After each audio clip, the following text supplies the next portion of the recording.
Denmark's forest kindergartens. I really do not know what this is about. Let's just get right into it.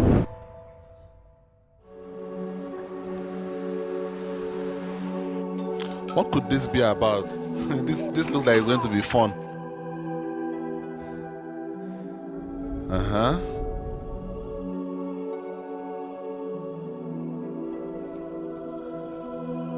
What?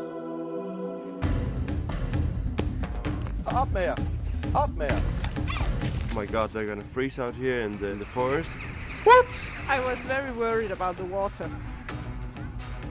Once in a while, there's a child. I'm freezing. What did you think when you came from England and you first saw kids playing like this? It freaked me out.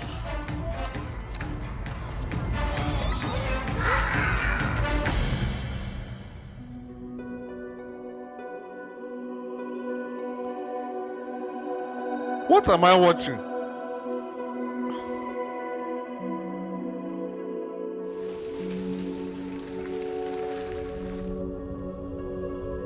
Four-year-old Nicola Towns is joining her kindergarten friends in the forest. But they're not on an excursion.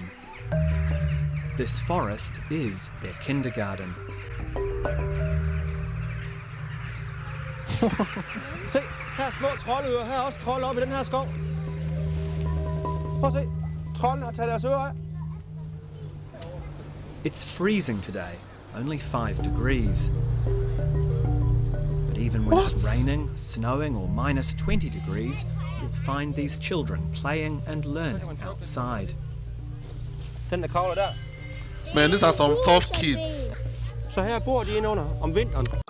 Some part of me is shocked by seeing this, and some part of me also commends it because I think most of us in the modern world, we have not really been exposed to nature the way our forefathers or our grandfathers were, and I think it makes us a bit soft. It makes us a bit soft.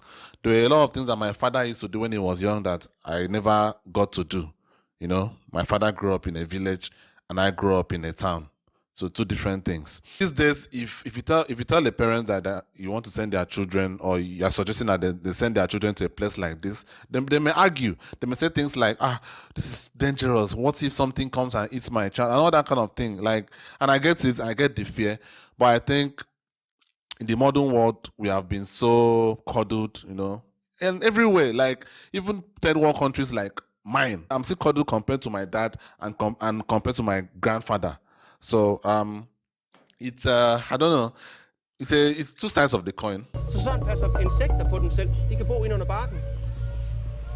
It might sound extreme, but it's not unusual in Denmark, where 10% of the preschools, about 500 of them, are forest kindergartens. Wow, 10%, 500 of them. Like Damn. Johan Leigård, someone with a university degree in human development. Nej, hvad gør vi så? Hopper I bare ned her, eller hvad? I løber bare. Aha!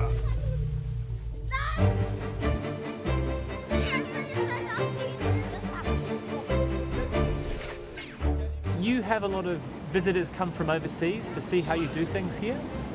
How do they react? They are thinking, what are we doing? And when do you learn to go to school? And why there is no fence? And wow.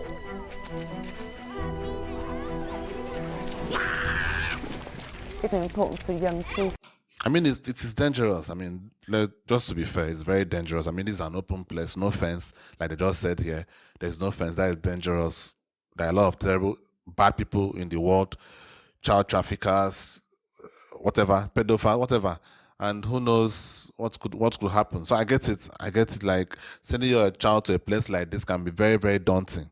But I'm not going to lie to you. This is a very, very good way to bring up your child to an extent. They have to experience the nature. They have to toughen themselves up a bit. I also wish my dad puts me through that a bit. Like, maybe made me to grow up in the village the way he did for like maybe even if it's a year or two, and it's great, man. To learn what it is to maybe be cold, what it is to be wet, and survive that. My name's Jane Nice. Peterson. I came to Denmark over 20 years ago and was amazed at the outdoor things that young children were doing, and I now live and work here.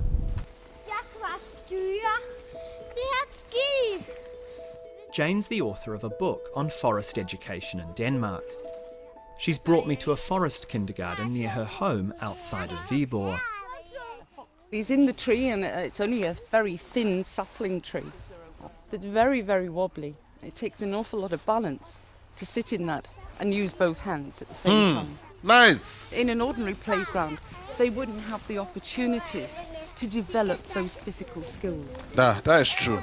Jane runs outdoor education workshops for teachers and carers from around the world, including Australia. While we've been talking, the kids have moved on to their next activity. Wow, those are knives. Are you going to tell me this isn't as dangerous as it looks? No, it's not dangerous. The children have learned how to use the knives properly. So it's not seen as some kind of weapon. It's a tool. Damn. Doing something, such as whittling. I think many Wow. cultures like to wrap their children up in cotton wool. I don't think that's about a lack of love here for children by their parents. They see it in a different way. That in fact, children should have the chance to be free. Wow, this is so interesting, man.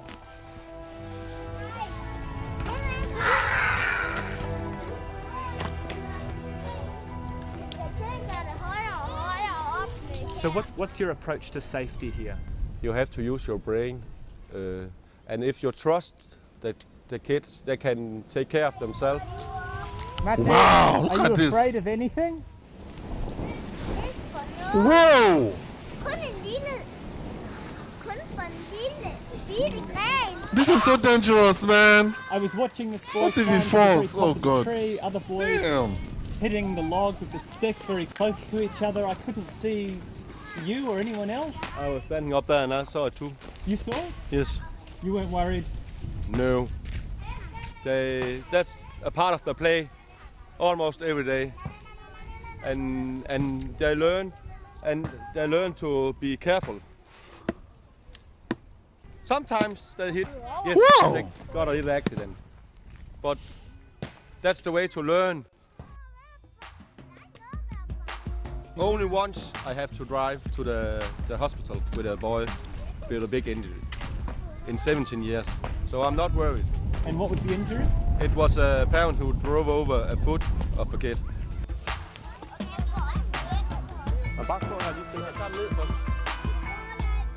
Godt, der kommer en pind. Det er godt, Nicolai. Der er en pind bagved dig nu, siger de. Yeah, I just said that. In 17 years. So I'm not worried. And what was the injury? It was a parent who drove over a foot of a kid. So have we become overly protective of our children? I think so. I really do believe so. Godt, der kommer en pind. Det er godt, Nicolai. Der er en pind bagved dig nu, siger de. The world's first forest kindergartens were founded in Scandinavia in the early 50s. Today they're also popular in Germany, Austria and Switzerland. Some locations are more challenging than others. Johann's kindergarten sits less than 100 metres from a fjord, but there aren't any fences because they're not needed.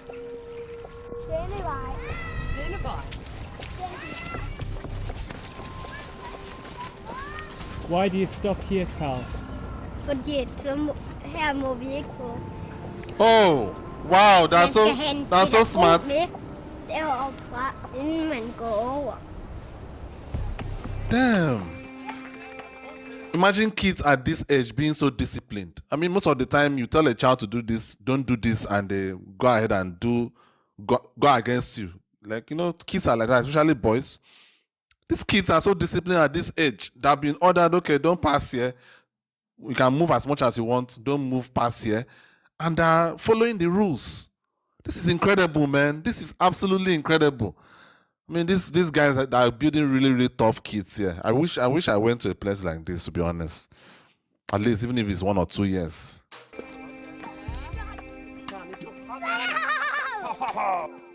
I think one of the big things that I see here is the amount of trust that there is in Denmark. That there is no formal inspection of kindergartens. There's no one that comes round and checks up that you're doing what you should be doing.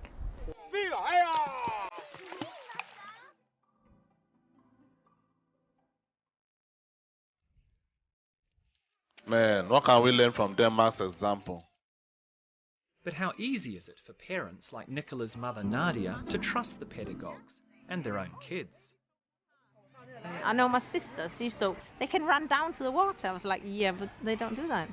You know, they know where they're allowed to go to. They don't. You trust them. Do you think a lot of it's based on trust? A lot. Yeah. I must say I'm happy that I'm not down here during the day, because I'm a bit worried when Emil crawls into the top of a tree. So you're happy that you can't see it? Yeah, I am. Wow. You see what I'm saying? Parents have this this urge to pamper their children, especially if you suffered when you grow up. You want to make life a bit easier for your child. It's natural, you know. And you can even hear what she's saying here, that she doesn't want to be there when her child is climbing the tree and all that. She doesn't want to see that because she won't allow it. She will not allow it. So this is just, man, this is great. Would you send your child to a forest kindergarten? At Nadia's house, I meet her husband, Paul. He's English. Danish forest kindergartens came as a big culture shock. In England, kids can be harmed in any way, you know, falling out of a tree or something like that. Then they won't allow it. There are just a handful of forest kindergartens in the UK. The US only opened its first in 2007. Australia, 5 years ago. What do you think it is about Denmark that they can get away with that, but they can't in England? It's hard to explain. I really don't know what it is about the Danes. It's just a very relaxed frame of mind they've got about things, everything. Wow. One of the main reasons Nadia and Paul have sent both Nicola and her 6-year-old sister Jessica to a forest kindergarten is their fear that the virtual world is distracting the girls from the natural one. Yeah. As soon as they come home, all they want to do is play the iPad. That's what they want to do. Well, you know, that worries us that they'll do that. Man, I can't imagine the future, how it's going to be. The current children being in this social media era, living on their phones. I mean, at least I grew up in a time where that wasn't as prevalent. So I was able to at least experience some nature to an extent, though obviously not to this extent, but I was able to experience it. Imagine the children of nowadays, especially if the parents do not try to make it, consciously try to make them to experience life. Most of the children are just on their phones, computer, like it's crazy. I wonder how the next generation is going to be honest with you. I really fear for the next generation. I'm not going to lie. So we try to encourage them to go outside and play more.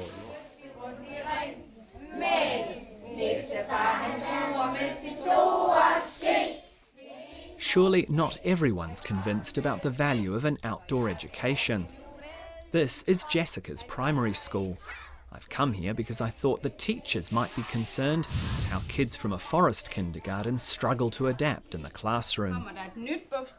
Do you notice any difference between her and the kids who've come from normal kindergartens? Not at all. They are all prepared to go to school. My own son went to forest kindergarten. Oh, really? Yeah. So you never had any worries about how he would go at school with No, our children? not at all. What do you think about the idea that the children should be using their time in kindergarten to start to learn some reading, some writing, some maths, to get ready for school? I think this is work spoiled because they are not ready. You have to learn them to be interested in learning. Over the last 20 years, the number of outdoor kindergartens in Denmark has roughly doubled. And now the forest gospel is spreading.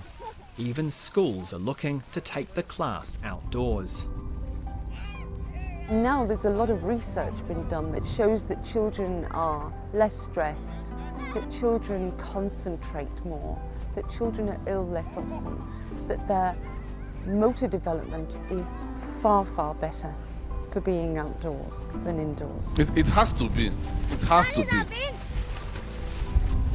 And a lot of teachers is, getting, yes, I can, oh, it works. So I'm happy.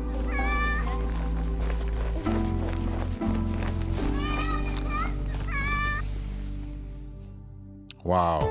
I actually think that there can be a way in which you can be incorporated in normal school. Maybe in the mornings, the children could go out and play. Then towards when the sun comes, I don't know how the weather is in those countries, but in my own country, the afternoons are very, very hot. So for a bunch of little children, it can be tough. So maybe when the weather is a bit colder, in the morning, the children could come out, play for like 2-3 hours, the way they are doing here, and go to the normal school that they're supposed to go and learn the math and the other stuff that they're supposed to learn.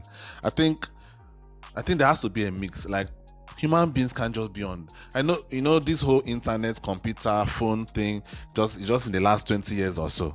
So human beings, we don't really know what would be the result of this.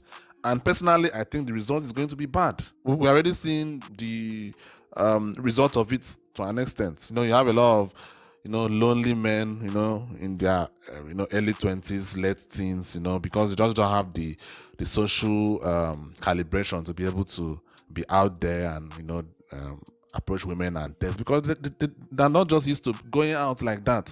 So imagine someone like that expected to go and talk to a lady. I mean, I'm a man, I know how difficult, especially a lady that you are attracted to. I mean, sometimes if you are not that attracted to a lady, it's a bit easier. But imagine someone that you are so attracted to, very, very highly attracted to, you have to go and walk up to her, start a conversation. It's hard. So it's something that someone has to be used to going outside, and things like that. So I think this is a very good thing, and I'm really, really shocked by this. This is incredible. Anyway, guys, what do you guys think about this video? Do you think forest kindergartens are good for children?